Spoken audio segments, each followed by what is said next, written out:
ख्याल भूल जाते हैं कि हमने तो अपने बच्चों को पार्वो लगवाया हुआ है, पार्वो का वैक्सीन करवाया हुआ है। अब हमें जरूरत नहीं है, हम पार्वो से थोड़े से अनकेयर हो जाते हैं।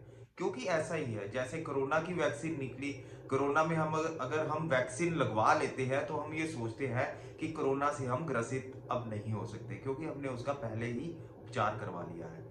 पार्वो के केस में भी वैसा ही होता है। जब आप अपने डॉग को 1000 1500 दे के एक वैक्सीन करवाते हो, 2 3 शेड्यूल उसके करवाते हो, तो आपके मन से ये निकल जाता है कि पार्वो अब नहीं हो सकता। पर क्या हो अगर कंपनी ही आपको एक बिना टेम्परेचर कंट्रोल किए हुए वैक्सीन दे दे। अगर आप वैक्सीन लगवा रहे हो तो क्या हो वो दवाई आपके बच्चों पर काम ही ना करती हो।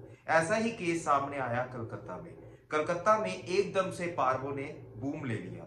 जब इसकी जांच पड़ताल गई, कई यूट्यूबर्स न्यूज वालों ने बताया कि पार्वो के केसेस बढ़ गए हैं, पर ये कोई भी नहीं पूछा कि पार्वो के केसेस क्यों बढ़े हैं। इसका रीजन मेरे सामने जो आया, मैंने वहां के लोकल डॉक्टर शॉप वालों से बात की, तो एक दो पिक्चर जो आपके पीछे चल रही है आप देख सकते हो। इसमें सबसे ज्यादा अनकेयर थे वैक्सीन बनाने वाली कंपनीज।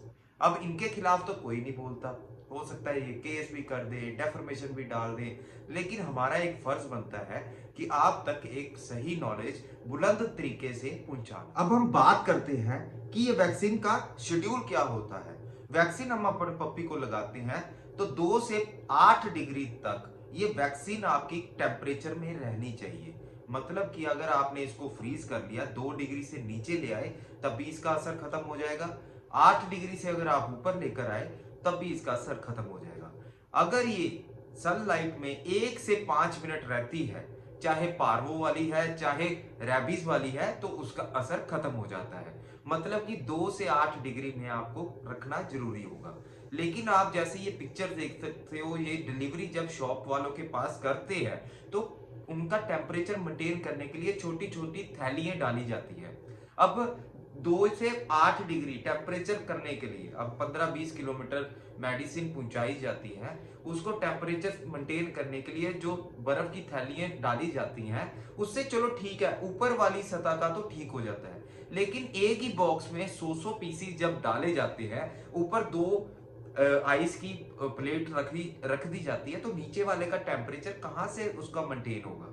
अब कई बार तो ऐसा होता है, जैसे ये शॉप वाले के पास, मैं अभी नाम किसी का रिवील नहीं करूंगा, ये नॉर्बेक की एक DHPPI मेडिसिन थी जो किसी शॉप वाले को इसके डिस्ट्रीब्यूटर ने भेजी। लेकिन उसका टेम्परेचर तो आप मान ही सकते हो कि अगर 100 पैकेट 50 पैकेट मेडिसिन आ रही है, ऊपर 2 थैली का क्या काम रहेगा। मतलब एक खाना पूर्ति आप कर रहे हो, उसको टेम्परेचर कंट्रोल करने का अपने मन में ढंग कर रहे हो। लेकिन क्या होता है, जब आप वो मेडिसिन लगवाते हो उसका असर तो पहले ही पानी बन चुका होता है, वो कोई भी आपको असर नहीं करेगा। लेकिन आप कैसे देखोगे, आपको तो पता ही नहीं है। आप तो एक रिप्यूटेड शॉप वाले के पास जाते हो या मेडिसिन डॉक्टर के पास जाते हो, अपने उस टाइम पर फ्रीज में लगी हुई 2 से 5 डिग्री 8 डिग्री वाली दवाई आपको दे देगा। लेकिन क्या आपको पता है कि वो दवाई जहां से डिस्ट्रीब्यूटर से आई है, जहां से कंपनी से आई है, क्या उसने उसकी चेन को संभाल के रखा है? नहीं पता। अब हम कर क्या सकते हैं? अब इस कोलकाता वाले केस में 90% मैं श्योर हूं कि जितनी भी कंपनीज हैं उन्होंने वो चेन को संभाल के नहीं रखा। अब कहां चेन टूटती है, मैं कहता हूं कि फैक्ट्री वाले ने आपके डिस्ट्रीब्यूटर को या आपके C&F को वो दवाई अपनी गाड़ी में भेज दी, बर्फ वाली गाड़ी में, जिसमें 2 से 5 डिग्री मेंटेन था। लेकिन वहां से डिस्ट्रीब्यूटर के पास आया, किसी का दुकानदार के पास आया, तो वहां पर वो चेन टूटती है। अब यही केसेस, वो चेन जब टूट जाती है तो आपका वो मेडिसिन लगवाने का असर बेअसर है। अब यहाँ पर जो आप पिक्चर में देख रहे हो, ये पिक्चर के बिहाफ में नहीं है, मेरे पास ऐसी बहुत सी पिक्चर है हर कंपनी का। यहाँ पर मैं अगर नाम लेना चाहूंगा तो ये कंपनीज एक्सपोज होना शुरू हो जाएंगी, क्योंकि हमारी गवर्नमेंट जो भी इनके ऊपर एक रेगुलेटरी करती है वो इसको देखती नहीं है। ये मैटर उनके लिए जीरो है। जबकि ये कंपनी 5 या 10 रुपए की कॉस्टिंग वाली दवाई हजार रुपए का तक बेचती है। अगर ये सर्विस ही नहीं दे सकती, उसको टेम्परेचर मेंटेन ही नहीं कर सकती, शॉपकीपर को अगर वो कोई ऐसी मतलब मशीन ही नहीं दे सकती जिसमें वो अपना टेम्परेचर मेंटेन करे। कई बार होता है 5 घंटे का शॉप में कट लग जाता है, हो सकता है नॉर्मल इंडिया में कट भी लग जाते हैं, तो वो दवाई तो उसका चेन टूट गया ना। अगर वो आपके बच्चे को लगाई जाएगी, वो 2 से 5 डिग्री का चेन टूट गया, उसका लगाना है या ना लगाना वो बेअसर है। फिर आपका पार्वो वायरस जब भी करता है, होता क्या है, कोई भी मेडिसिन आपकी इम्यूनिटी बढ़ाती है, उसको लड़ने का तरीका बनाती है। अगर वो पार्वो में आपको इम्यूनिटी उसको प्रिवेंट करने का एक दवाई नहीं लगा होगा तो क्या फायदा उसका। अब ये थोड़ा सा क्वेश्चन ट्रिकी भी है कि इसमें कौन जिम्मेदार है, लेकिन जिम्मेदारी जिसकी भी है, मुझे तो यही चाहते हैं कि ये कंपनीज अगर डायरेक्ट दुकानदार को कुछ ना कुछ ऐसा तरीका बताए, वहां पर कुछ ऐसे इंस्ट्रूमेंट लगाए कि जहां पर वो टेम्परेचर कंट्रोल कर सके। जिस शॉपकीपर के पास ये दवाई रखी हो या जिसको लाइसेंस इन्होंने दिया हो कि आप पार्वो या रेबीज की दवाइयां रखते हो, वहां पर बिल्कुल प्रॉपर लाइसेंस बांटे जाए।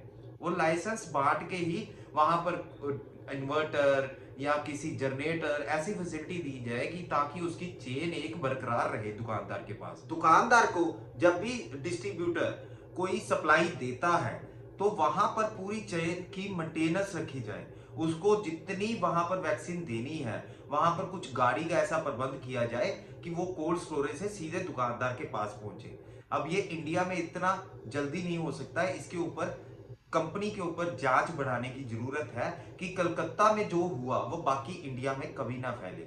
मेरा यही मानना है, कलकत्ता में बड़े पैमाने में वैक्सीनेशन फेलियर हुआ, उस कारण ये कलकत्ता में इतने केस बढ़े। अगर आपको ये वीडियो समझ भी आया हो या आपको लगता हो कि मैंने जो चेन सिस्टम वैक्सीन का समझाया है आपको, वो कहीं आपके दिमाग में कहीं हिट किया है, तो आप प्लीज इसको शेयर कीजिए ताकि हमारे जो फरी बॉयज हैं, हमारे गुड बॉयज हैं, गुड गर्ल्स हैं, वो बचाव रखें। हम अपनी तरफ से पैसे दे के वैक्सीनेशन लगवा लेते हैं, लेकिन उसका क्या असर होता है ये आपके सामने है।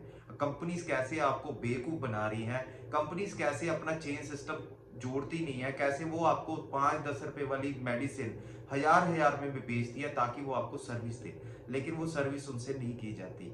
एक डिस्ट्रीब्यूटर से जब भी ट्रांसपोर्ट किया जाता है दुकानदार तक, वही चेन उसकी टूट जाती है। इन केस में आपको क्या करना चाहिए, आपको अपनी आवाज बुलंद करनी चाहिए ताकि गवर्नमेंट के कानों में ये खबर पहुंचे और वो इसके ऊपर कंपनीज के ऊपर एक्शन ले।